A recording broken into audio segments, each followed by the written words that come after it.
ही ले तुम्हारी कि आखिरी जन्म वाली चाल है कि नहीं है। अब तुम चलो ऐसी चाल तो भगवान आखिरी जन्म कर देंगे। तो फाइनल उनके हाथ में। विश्वास रखो, निरंतर नाम जप करो, कोई पापाचरण न करो, आखिरी जन्म है। जब नारायण बोल करके पुत्र के बहाने पुकारा अंतिम समय, तो भगवान के पार्षद आ गए, उन्हें भगवत प्राप्ति हुई है जामिल को। तो हम राधा बोलेंगे, कृष्ण बोलेंगे, तो हमें भगवत प्राप्ति क्यों नहीं हो जाएगी? नाम जरूर जपना। आश्रय का मतलब है स्मरण। अगर भगवत विस्मरण हो गया तो फिर आश्रित कहां रहे? नाम जप करो, ठीक है। चरित्र पवित्र, संग पवित्र और नाम जप, माता पिता के अनुकूल चलो। अभी देखना आगे जीवन कैसा हो जाएगा, फिर प्रश्न कर लेना, ठीक है। सत्संग सुनाओ, नाम जप करो और नियम पूर्वक रहो। ऐसा नहीं कि कभी सीरियल, कभी नौटंकी नाटक, कभी संसार, कभी ये तो आपको घुमा रहा है। बिना भगवान का भजन किए भगवत प्राप्ति नहीं हो सकती। चाहे बालू पेलने से तेल निकल आवे और पानी मथने से घी निकल आवे, असंभव भी संभव हो जाए, लेकिन बिना भजन के भगवत दर्शन, भगवत प्राप्ति नहीं होती। भजन करना ही कृपा है।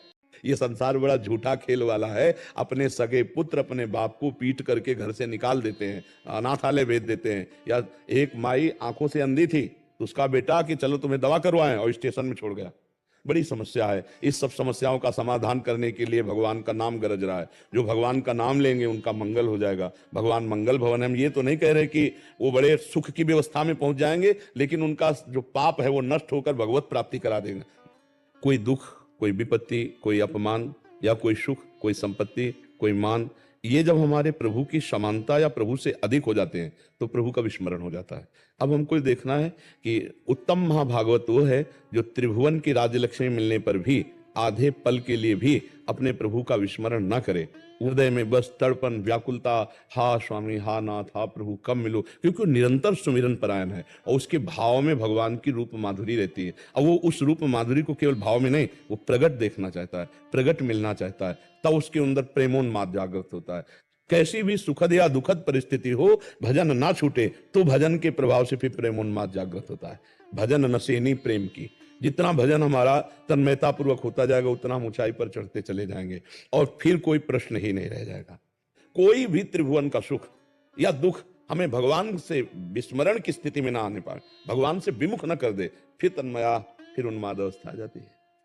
जो जीवन और मृत्यु में समानता, दुख और सुख में समानता, मान और अपमान में समानता, यही तो संत की महिमा है। जो संत सुखी विचरंत मही, जो विचरंत मही का तात्पर्य है वो स्वरूप में विचरण, समान। उनका स्वभाव ही होता है जगत मंगल। मनुष्यों में नया कर्म है। तो जो हमारे प्रारब्ध कर्म है, वो जैसे हम शुभ करना चाहते हैं, तुम्हारे अंदर अशुभ प्रवृत्तियां आकर जबरदस्ती हमसे अशुभ, तो हमारा गंदा प्रारब्ध है और हम बड़े गंदे विचार के हैं। लेकिन हमको सत्संग मिल गया, हमको भगवत मार्ग मिल रहा है, हमको धाम आने को मिल रहा है, ये हमारा पूर्व का पुण्य बड़ा जोर कस रहा है और हमको सतमार्ग की तरफ ले जा रहा है। एक आदमी किसान से पूछा स्टेशन कितनी दूर है, तो उसने कहा वो जो सामने दिखाई दे रहा है वो स्टेशन ही है। बोले कितनी देर में पहुंच जाएंगे? कुछ नहीं बोला और दौड़ पड़ा। जब दौड़ पड़ा तो बोले 20 मिनट में पहुंच जाओगे। तो पहले क्यों नहीं होता? बोले तुम्हारी चाल नहीं देखी थी। अब हम चाल तो देखी नहीं तुम्हारी कि आखिरी जन्म वाली चाल है कि नहीं है। अब तुम चलो ऐसी चाल तो भगवान आखिरी जन्म कर देंगे। तो फाइनल उनके हाथ में। विश्वास रखो, निरंतर नाम जप करो, कोई पापाचरण न करो, आखिरी जन्म है। जब नारायण बोल करके पुत्र के बहाने पुकारा अंतिम समय, तो भगवान के पार्षद आ गए, उन्हें भगवत प्राप्ति हुई है जामिल को। तो हम राधा बोलेंगे, कृष्ण बोलेंगे, तो हमें भगवत प्राप्ति क्यों नहीं हो जाएगी? नाम जरूर जपना। आश्रय का मतलब है स्मरण। अगर भगवत विस्मरण हो गया तो फिर आश्रित कहां रहे? नाम जप करो, ठीक है। चरित्र पवित्र, नाम जप, माता पिता के अनुकूल चलो। अभी देखना आगे जीवन कैसा हो जाएगा, फिर प्रश्न कर लेना, ठीक है। सत्संग सुनाओ, नाम जप करो और नियम पूर्वक रहो। ऐसा नहीं कि कभी सीरियल, कभी नौटंकी नाटक, कभी संसार, कभी ये तो आपको घुमा रहा है। बिना भगवान का भजन किए भगवत प्राप्ति नहीं हो सकती। चाहे बालू पेलने से तेल निकल आवे और पानी मथने से घी निकल आवे, असंभव भी संभव हो जाए, लेकिन बिना भजन के भगवत दर्शन, भगवत प्राप्ति नहीं होती। भजन करना ही कृपा है। ये संसार बड़ा झूठा खेल वाला है। अपने सगे पुत्र अपने बाप को पीट करके घर से निकाल देते हैं, अनाथालय भेज देते हैं। या एक माई आंखों से अंधी थी, तो उसका बेटा कि चलो तुम्हें दवा करवाएं, और स्टेशन में छोड़ गया। बड़ी समस्या है। इस सब समस्याओं का समाधान करने के लिए भगवान का नाम गरज रहा है। जो भगवान का नाम लेंगे उनका मंगल हो जाएगा। भगवान मंगल भवन है। हम ये तो नहीं कह रहे कि वो बड़े सुख की व्यवस्था में पहुंच जाएंगे, लेकिन उनका जो पाप है वो नष्ट होकर भगवत प्राप्ति करा देंगे। कोई दुख, कोई विपत्ति, कोई अपमान या कोई सुख, कोई संपत्ति, कोई मान, ये जब हमारे प्रभु की समानता या प्रभु से अधिक हो जाते हैं तो प्रभु का विस्मरण हो जाता है।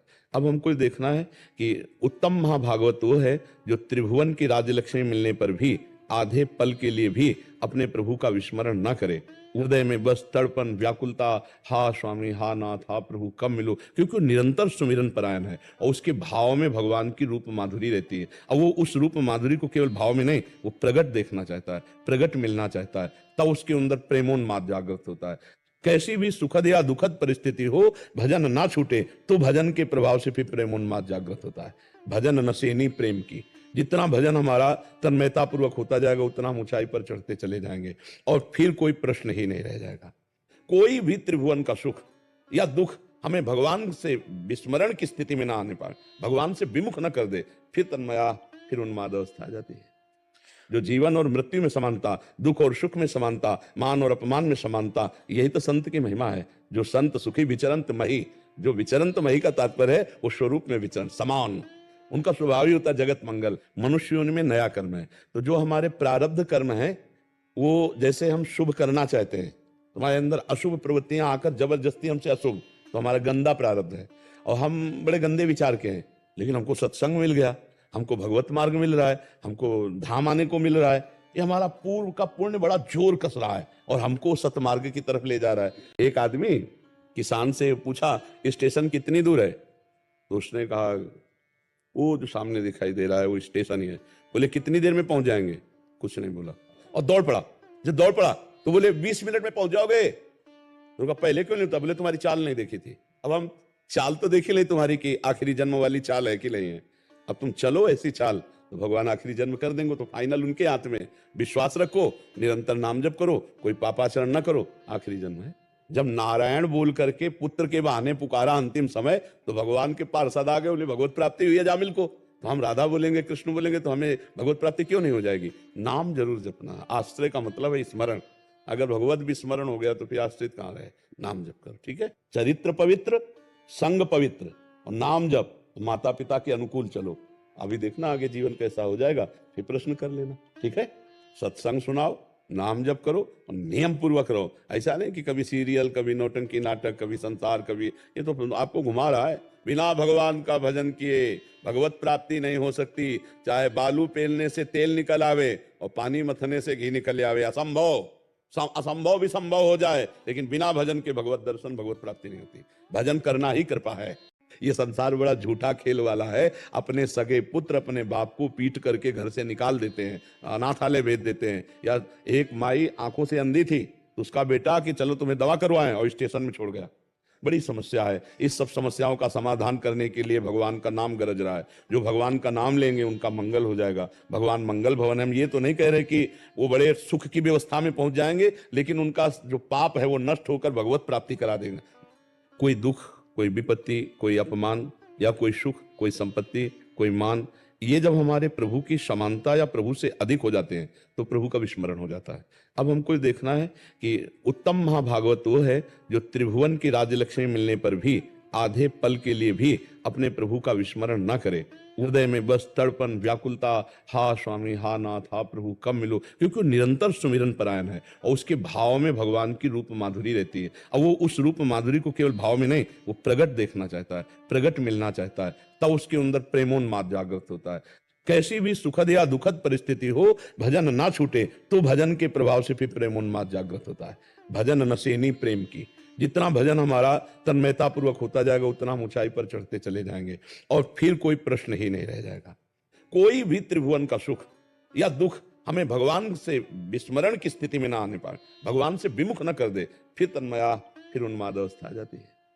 जो जीवन पुण्य बड़ा जोर कस रहा है और हमको सतमार्ग की तरफ ले जा रहा है। एक आदमी किसान से पूछा स्टेशन कितनी दूर है, तो उसने कहा वो जो सामने दिखाई दे रहा है वो स्टेशन ही है। बोले कितनी देर में पहुंच जाएंगे, कुछ नहीं बोला और दौड़ पड़ा। जब दौड़ पड़ा तो बोले 20 मिनट में पहुंच जाओगे। तो कहा पहले क्यों नहीं होता, बोले तुम्हारी चाल नहीं देखी थी। अब हम चाल तो देखी नहीं तुम्हारी कि आखिरी जन्म वाली चाल है कि नहीं है, अब तुम चलो ऐसी चाल तो भगवान आखिरी जन्म कर देंगे। तो फाइनल उनके हाथ में, विश्वास रखो, निरंतर नाम जप करो, कोई पापाचरण न करो, आखिरी जन्म है। जब नारायण बोल करके पुत्र के बहाने पुकारा अंतिम समय, तो भगवान के पार्षद आ गए, बोले भगवत प्राप्ति हुई है जामिल को। तो हम राधा बोलेंगे, कृष्ण बोलेंगे तो हमें भगवत प्राप्ति क्यों नहीं हो जाएगी? नाम जरूर जपना। आश्रय का मतलब है स्मरण। अगर भगवत भी स्मरण हो गया तो फिर आश्रित कहाँ रहे? नाम जप करो, ठीक है। चरित्र पवित्र, संग पवित्र और नाम जप, माता पिता के अनुकूल चलो। अभी देखना आगे जीवन कैसा हो जाएगा, फिर प्रश्न कर लेना, ठीक है। सत्संग सुनाओ, नाम जप करो और नियम पूर्वक रहो। ऐसा नहीं कि कभी सीरियल, कभी नौटंकी नाटक, कभी संसार, कभी ये तो आपको घुमा रहा है। बिना भगवान का भजन किए भगवत प्राप्ति नहीं हो सकती। चाहे बालू पेलने से तेल निकल आवे और पानी मथने से घी निकल आवे, असंभव भी संभव हो जाए, लेकिन बिना भजन के भगवत दर्शन, भगवत प्राप्ति नहीं होती। भजन करना ही कृपा है। ये संसार बड़ा झूठा खेल वाला है। अपने सगे पुत्र अपने बाप को पीट करके घर से निकाल देते हैं, अनाथालय भेज देते हैं। या एक माई आंखों से अंधी थी तो उसका बेटा कि चलो तुम्हें दवा करवाएं, और स्टेशन में छोड़ गया।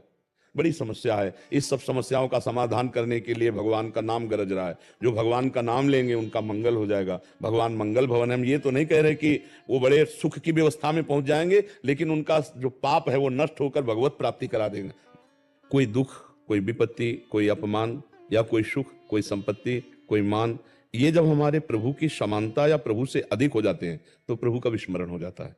अब हमको देखना है कि उत्तम महाभागवत वो है जो त्रिभुवन की राजलक्ष्मी मिलने पर भी आधे पल के लिए भी अपने प्रभु का विस्मरण न करे। हृदय में बस तड़पन, व्याकुलता, हा स्वामी, हा नाथ, हा प्रभु कब मिलो, क्योंकि वो निरंतर सुमिरन परायण है और उसके भाव में भगवान की रूप माधुरी रहती है। और वो उस रूप माधुरी को केवल भाव में नहीं, वो प्रगट देखना चाहता है, प्रगट मिलना चाहता है। तब उसके अंदर प्रेमोन्माद जागृत होता है। कैसी भी सुखद या दुखद परिस्थिति हो, भजन ना छूटे तो भजन के प्रभाव से फिर प्रेमोन्माद जागृत होता है। भजन नसेनी प्रेम की। जितना भजन हमारा तन्मयता पूर्वक होता जाएगा उतना हम ऊंचाई पर चढ़ते चले जाएंगे और फिर कोई प्रश्न ही नहीं रह जाएगा। कोई भी त्रिभुवन का सुख या दुख हमें भगवान से विस्मरण की स्थिति में ना आने पाए, भगवान से विमुख न कर दे, फिर तन्मय की आखिरी जन्म वाली चाल है कि नहीं है। अब तुम चलो, ऐसी चाल देंगे तो फाइनल उनके हाथ में।